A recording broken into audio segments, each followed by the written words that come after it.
এই যে আমাদের টুম্পা দিদি শরবত বানাচ্ছে, লেবুর শরবত।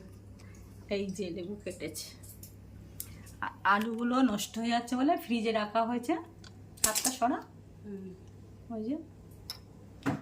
আর খুব রোদ পড়েছে তো আজকের ভোট, তো টুম্পা দিদির খুব টেনশান হচ্ছে, তো নুন চিনির জল খেয়ে এনার্জিটা বাড়াচ্ছে।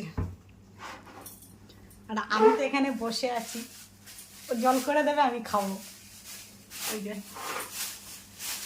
গার্বেজ প্লাস্টিক বিছাচ্ছে, গার্বেজ নোংরাগুলো ফেলবে। কত সুইট।